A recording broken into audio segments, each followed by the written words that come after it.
हमारे यहाँ जो मालदार तबका है उसकी पहुँच बहुत ऊपर तक होती है।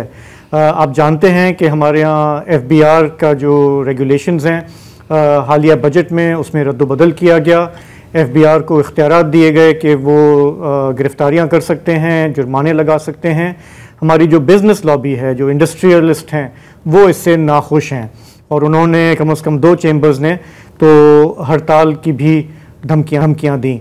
ऐसे में ये खबर आई कि हमारे यहाँ FPCCI का एक वफ्द आर्मी चीफ से मिला। उन्होंने उनके सामने अपनी शिकायत रखी। आर्मी चीफ ने बकौल उनके यकीन दिलाया कि आपकी शिकायतों का अजाला किया जाएगा। तो जो लोग मिले उनमें चेयरमैन हैं एप्टमा के कामरान अरशद, वो भी शामिल थे। उनसे हमारे प्रोग्राम न्यूज़ आई में पूछा गया कि ये नौबत क्यों आई, तो उन्होंने क्या कहा। इस मुलाकात की हमें ज़रूरत इस तरह पड़ी कि बजट के आने के बाद मुल्क में एक गैर यकीनी कैफियत बिजनेस कॉन्फिडेंस की डेवलप हुई, जो बेसिकली जो new expanded powers of doubt, suspicion and tax fraud के ज़िम्रे में अरेस्ट करने की एफबीआर को दी गई थी। इस बजट के तहत सेक्शन 37A एंड 37B के तहत तो उससे बिजनेसमैन, ताजर, इंडस्ट्रियलिस्ट सब में एक बड़ी घबराहट और एक अनईजीनेस क्रिएट हुई। तो चेंबर्स भी दो चेंबर्स पर्टिकुलरली स्ट्राइक पे जा रहे थे। FPCCI ने फिर स्ट्राइक कॉल की। फिर साबका वफाकी वजीर गौहर एजाज साहब ने एक सारे चेंबर्स की along with APTMA meeting organize करवाई। फील्ड मार्शल साहब से जब वेल पब्लिसाइज्ड और बड़ी अच्छी और मुस्बत मीटिंग हुई, उस मीटिंग के नतीजे में मुलाकात कराई गई एफबीआर के साथ SIFC की प्रेजेंस में।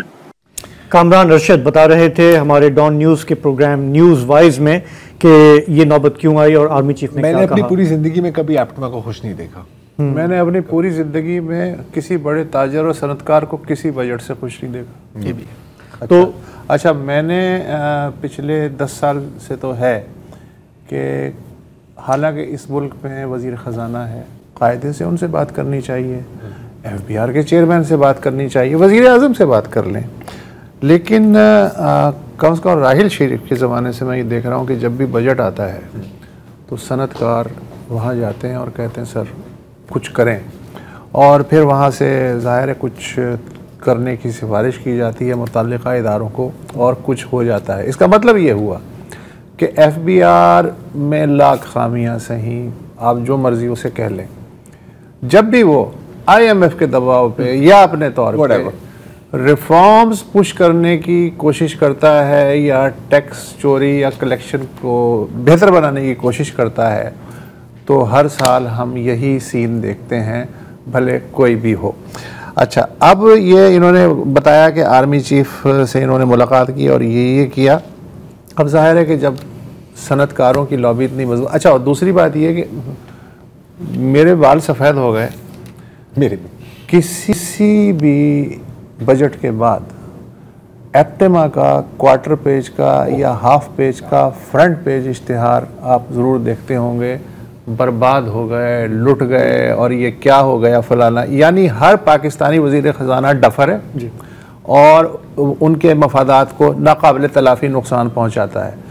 तो ये एक हैबिचुअल जिसे कहना चाहिए। मुझे अर्देशर काउजी साहब याद आते हैं, हाँ, जो मुख्तसर मैं बताऊंगा कि एक बंदा उनके पास गया, अगर कोई सनतकार था, उसने कहा यार तबाह हो गए, बर्बाद हो गए। उसने कहा कि यार, अपने अंदाज में बोला, मैं उस तरह नहीं कह सकता, कि यार जब तेरा नाना था ना वो मेरे पास आता था 40 की दिहाई में, और वो साइकिल पे आता था, कहता था यार हम तबाह हो गए, हम बर्बाद हो गए, अब तू मर्सिडीज में आ रहा है फिर भी कह रहा है हम तबाह हो गए, हम बर्बाद हो गए। हाँ, फर्क है ना। BMW थी लेकिन कोई बात नहीं, बात ही की। अच्छा, ये तो है सनतकारों और ताजरों का मामला। अच्छा, वो नहीं आने देंगे कि यार मिनिमम टैक्स दे दो, फ्लैट रेट पे दे दो, कुछ कर दो, नहीं ये नहीं, उस पर हड़तालें, और फिर उस पर ये चले जाते हैं।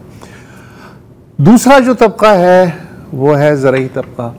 अच्छा, अब जाहिर है कि जब सनती तबका उसकी अप्रोच ज़्यादा है, वो आगे बढ़ के किसी से भी मिल लेता है और मनवा लेता है, तो वो क्यों पीछे रहे। तो सिंध चैम्बर ऑफ एग्रीकल्चर, उसका हैदराबाद में इजलास हुआ और उन्होंने कहा जी कि IMF के कहने पे FBR का क्लेम है, जो एग्रीकल्चर टैक्स लगाया गया है 45% उन्होंने क्लेम किया, उसे हम कोर्ट में चैलेंज करेंगे।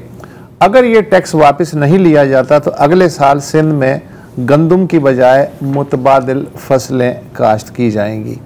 अच्छा, किसानों को पहले ही ज़रई अजनास की मुनसिफाना कीमतें नहीं मिल रही हैं, ऊपर से इतने भारी टैक्स का कोई जवाज़ नहीं है, लिहाजा किसान टैक्स नहीं देंगे। अगर हुकूमत लाखों किसानों को हिरासत में लेना चाहती है तो ले लो, हम हाजिर हैं।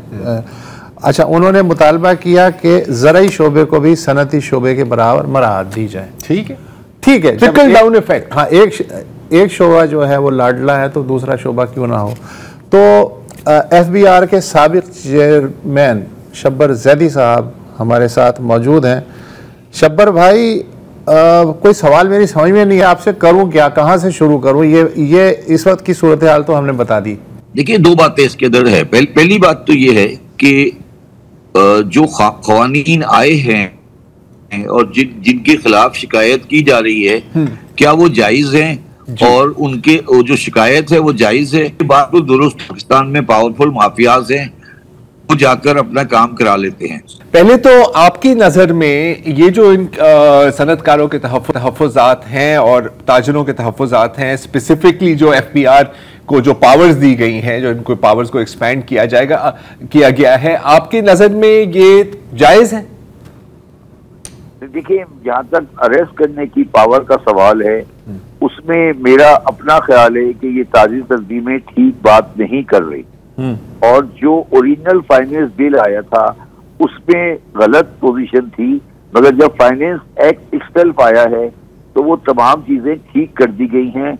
अब ये सिर्फ फेस सेविंग करके ये बात कर रहे हैं कि तब्दील किया जाए, मगर मैं बहैसियत टेक्निकल ये बात कह रहा हूँ कि जो कानून में अरेस्ट करने की पोजीशन पहले 2025 जून से पहले थी वो ही आज है और कोई एक्स्ट्रा ऑर्डिनरी पावर नहीं दी गई और ये ताजी तंजीमें जायज बात नहीं कर रही। तो मतलब कि जिन चीजों पर तनकीद हो रही है वो एक्चुअली एग्जिस्ट ही नहीं करते, आप ये कह रहे हैं? नहीं, हाँ, दो चीजें हैं। ये दिख रहा, अरेस्ट वाली बात जो है वो गलत है। अच्छा, दूसरी बात है कि जो ट्रांजैक्शन 2.5 लाख से कम वाली जो बात कर रहे हैं या वो इंडियन वाली बात कर रहे हैं, उसमें अभी तक FBR का सर्कुलर नहीं आया है और FBR उस पर उनके साथ बात करने को तैयार है और वो कोई इतनी खतरनाक बात नहीं है कि उसके ऊपर आप पूरे मुल्क को डेडलॉक करें और उसके अंदर आप इस लेवल पे जाके बात करें। वो ऐसी चीज नहीं है कि जिसके ऊपर आप पूरे मुल्क को रोकने की कोशिश करें। ये सिंपल बात ये है कि वो डॉक्यूमेंटेशन नहीं चाहते।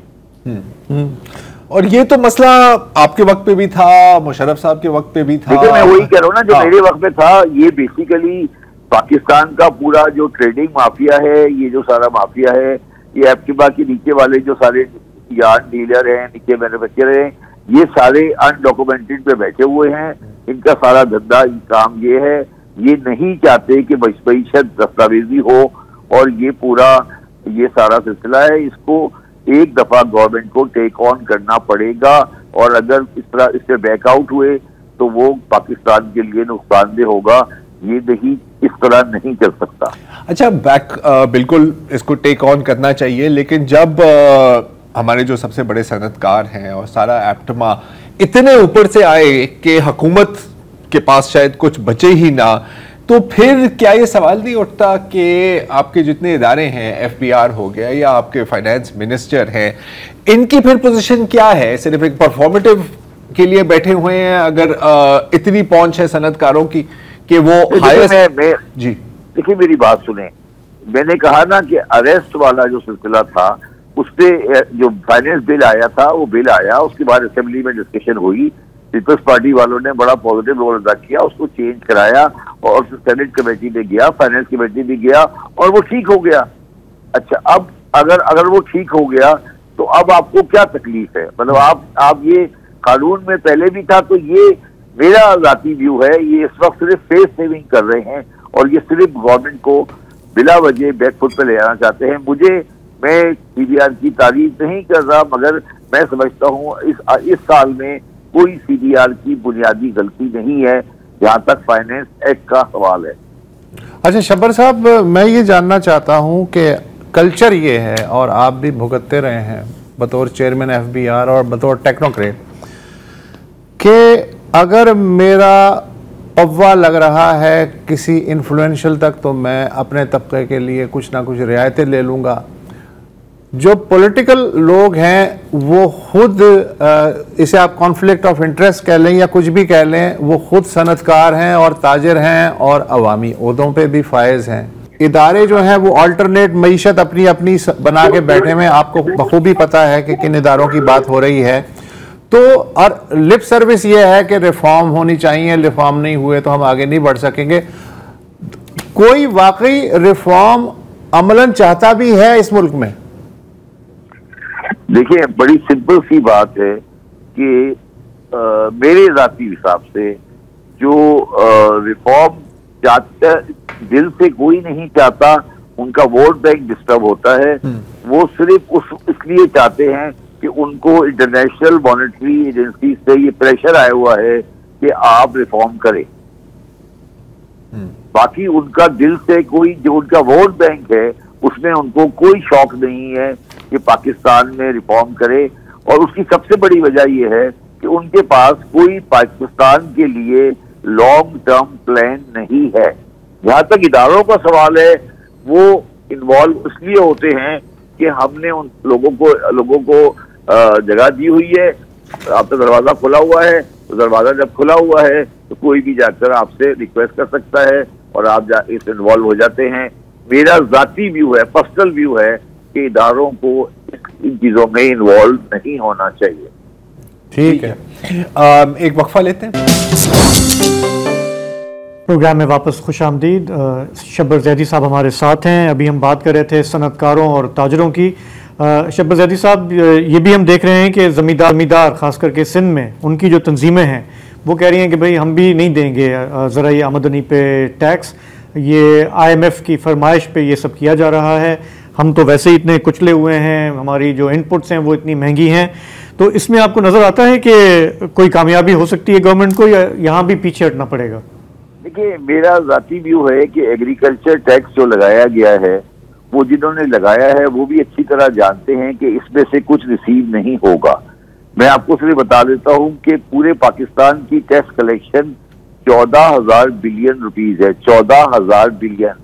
और पंजाब जैसा सूबा जो एग्रीकल्चर में इन्वॉल्व है, उसकी कलेक्शन प्रोजेक्शन सिर्फ 3 बिलियन रुपीज है या 3.5 बिलियन रुपीज है।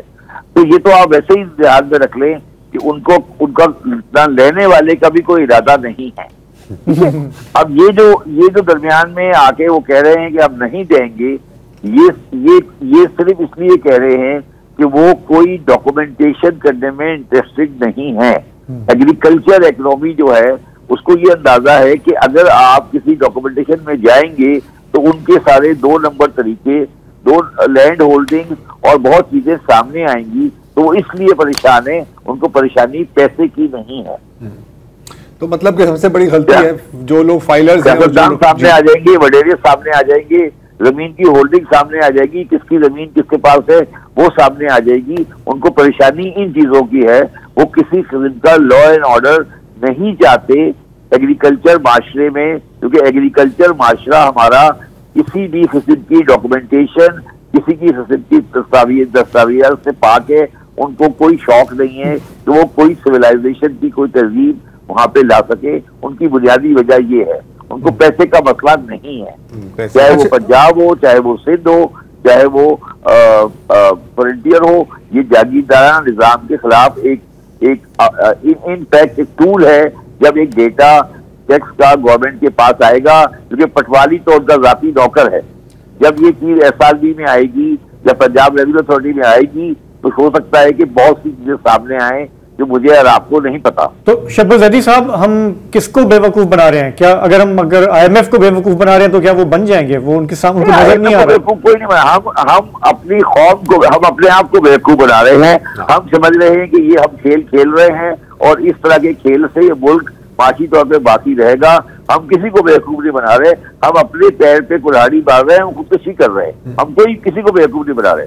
ये अच्छा, एक और चीज है इसमें पेशावर साहब, अक्सर हमने माजी में सुना है कि टैक्स नेट को वाइडन करने की जरूरत है, वाइडन। अब मैं एक नया जुमला सुन रहा हूं जो शायद मेरे लिए नहीं है, शायद आपके लिए ना हो, कि नहीं, असल में टैक्स नेट को डीपन करने की जरूरत है। तो मुझे जो इस बात की समझ आ रही है और मैं आपकी राय इसमें मांगना चाहूंगा कि क्या इसका मतलब है कि जहां से टैक्स निकल रहा है वहां से मजीद और टैक्स निकाला जाए, यानी कि जो सैलरीड क्लास है वो तो डॉक्यूमेंटेड है, उनका कोई इसमें चॉइस ही नहीं है, आप हैं डॉक्यूमेंटेड तो आपसे ही निकालना है। क्या यही इसी तरह चलना है आपकी नजर में? देखिए, अब हमारा मसला ये है कि हम 14,000 बिलियन कमिट कर चुके हैं IMF को, तो हमें 14,000 बिलियन तो उन्हीं से लेना है जिन लोगों से हम पास में पैसे लेते रहे हैं, तो हम उनको कोई जगह नहीं दे सकते। नए वाले जब हमने कोशिश की कि हम कोई डॉक्यूमेंटेशन लेकर आए या एग्रीकल्चर की डॉक्यूमेंटेशन लेकर आए, तो आप देख रहे हैं वो क्या कर रहे हैं। अच्छा, अब इन दोनों पार्टियों को ट्रेडर्स को और एग्रीकल्चरिस्ट को आज की रूलिंग पार्टी की कैसे सपोर्ट हासिल है, चाहे आप उसको उनको अच्छा लगे या बुरा लगे। PMLN अंदर से नहीं चाहती कि दुकानदारों पे कोई छोटे इन लोगों पे हाथ डाला जाए। उन्होंने हो सकता है क्वाइट पॉसिबल कि उन्हें खुद ही आइडिया दिया हो कि जाके ऊपर से करा लेते हैं यार, हमारे पास नहीं हो, आप उनके पास चले जाओ, बड़े साहब के पास, बड़े साहब कर देंगे। तो ये हो सकता है कि उन्होंने खुद किया हो, कोई पॉसिबल इसकी बात पॉसिबिलिटी है कि यार ठीक है, आपने सर पे नहीं ले उनसे करेंगे। मगर अगर आप ये हाइब्रिड सिस्टम चलाएंगे, अगर पाकिस्तान में हाइब्रिड सिस्टम ऑफ गवर्नेंस चलेगा, तो मैं आपको यकीन से कहता हूं पाकिस्तान नहीं चल सकता। आप मेरी बात लिख ले कहीं, ये Pakistan hybrid system of governance से नहीं चल सकता। दुनिया का कोई मुल्क हाइब्रिड सिस्टम ऑफ गवर्नेंस से नहीं चल सकता। ये आप क्या हाइब्रिड सिस्टम चला रहे हैं? एक तरफ वजीर खजाना है, वजीर आजम है, एक तरफ सदर है, और एक तरफ आप जाके कह रहे हैं चीफ मिनिस्टर आपको कि हमारा टैक्स का मसला हल कर दे। ये क्या मतलब है इसका? इसका मतलब क्या है? इसका मतलब ये है कि पावर के सेंटर्स कई हैं और हमारे काफी लोग कहते हैं कि ये मुल्क सिर्फ हाइब्रिड सिस्टम में चलेगा, वो इमरान खान वाला हो या ये वाला हो, वो कहते हैं कि कैसे चलेगा। हाइब्रिड पे चलाना है, अगर आपने हाइब्रिड चलाना है तो हाइब्रिड को डीजोरो भी कर दो ना, हाइब्रिड को डीजोरो कर दो, डीजोरो बना दो, कोई पोजीशन दे दो। होने जा रहा है फिक्र ना करें। मैं भी हाइब्रिड के फेवर में हूँ। मैं तो शब्बर भाई, आपकी मुराद जो है वो जल्द बढ़ाने वाली है, होने जा रहा है, इस तरह की खबरें आ रही हैं। मैं तो, मेरी मुराद नहीं है, मेरी बात नहीं है। आप हाइब्रिड चलाना चाहते हैं तो हाइब्रिड कर देना। टर्की में हाइब्रिड चलता रहा, 20 साल 50 साल चलता रहा, टर्की में हाइब्रिड था, चलता है। और मुसलमानों की तो फितरत में हाइब्रिड है। मुसलमान तो कभी डेमोक्रेसी को बिलीव ही नहीं करता। आप क्या बातें कर रहे हैं? अच्छा, अभी मैं दोबारा आपको एक चीज, एक खलिश, एक कांटा मेरे दिल में रह गया था, वो निकालना चाह रहा हूँ। मुझे याद पड़ता है कि अभी हम एग्रीकल्चर टैक्स की भी बात कर रहे थे, मुझे याद पड़ता है कि कुछ साल पहले पटवारी का जो सिस्टम है पंजाब में, उसको डिजिटाइज करने की कोशिश की गई थी, वन विंडो बनाने की कोशिश की गई थी। जाहिर है कि पटवारियों के दिल पे छुरी चल गई कि ये क्या कर रहे हैं, सदियों से हम जो है चले आ रहे हैं। उसके बाद आपके कोई इल्म में है कि ये कम से कम और सूबों में ये डिजिटाइज हुआ या पंजाब में भी नहीं हो सका या हो गया? नहीं, मैं बताता हूँ साहब, मैं सिंध का रेवेन्यू मिनिस्टर रह चुका हूँ 2013 की कैबिनेट में। सिंध का रेवेन्यू मिनिस्टर रह चुका हूँ 2013 की कैबिनेट में, और सिंध का तमाम एग्रीकल्चर रिकॉर्ड ऑलरेडी डिजिटाइज हो चुका है, मगर उसको गवर्नमेंट इम्प्लीमेंट करने के लिए तैयार नहीं है। वो सारी फाइलें शहबाज सेक्रेटेरिएट हैदराबाद में सड़ रही हैं। चले जाए आप हैदराबाद में, शहबाज सेक्रेटेरिएट चले जाएं, उसमें पंजाब की बात कर रहे हैं ना, तमाम पूरा पाकिस्तान का एग्रीकल्चर रिकॉर्ड डिजिटाइज हो चुका है, सिंध का और पंजाब का। सिंध का मैंने अपनी आंखों से देखा है, शहबाज सेक्रेटेरिएट हैदराबाद में पड़ा हुआ है, चले जाए, मेरे साथ चले। जब मैं मिनिस्टर था 2013 में, आज बात कर रहा हूँ 11 साल बाद, उसमें सारा सिंध का एग्रीकल्चर। तो उसका फायदा फिर क्यों नहीं उठाया जा रहा इतना खर्चा करने के बाद? यार आप बड़े अजीब की बातें करें, फायदा कौन उठाएगा फायदा भाई? किसको चाहिए फायदा?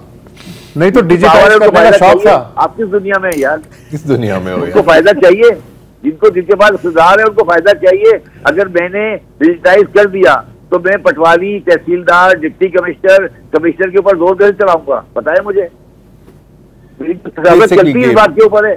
गेम ये मेरी तो सियासत चलती है इस बात के ऊपर है कि मुझे कमिश्नर, पटवारी लगवाना है। शाहजेब जिलानी साहब, आपके तो इलाके में सारा काम होता है, आपसे ज्यादा कौन जानता है इसको? पूरे पाकिस्तान में होता है सर।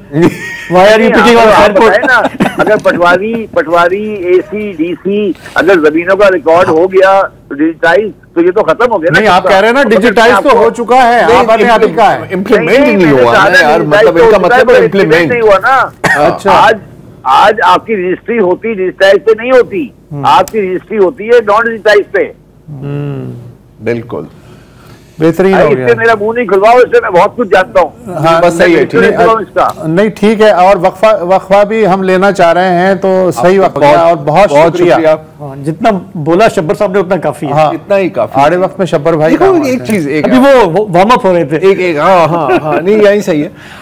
देखो एक अजीब बात है कि हमें हमेशा बात होती है यार ये उनके पॉलिटिकल सपोर्टर हैं, इनको आप हाथ नहीं लगा सकते और इनकी क्योंकि फिर ये वोट नहीं देंगे। लेकिन इस मुल्क में इस वक्त सियासत तो ऐसा है ही नहीं है। तो पॉइंट इज कि देखिए अगेन हाइब्रिड हो ना हो, पॉइंट इज कि अगर पावर कॉन्सेंट्रेटेड है, मैं चाहूंगा कि इसको आप डीप रिफॉर्म्स के लिए इस्तेमाल करें, एज अपोज टू कि यार आज वुसत मेरे पास आया और वुसत ने कहा है कि यार शाहजेब को ये सही बंदा नहीं और मैं फिर शाहजेब को एक शटअप कॉल दे दूं। या डीप रिफॉर्म्स कर लो या डीप पॉकेट बचा लो।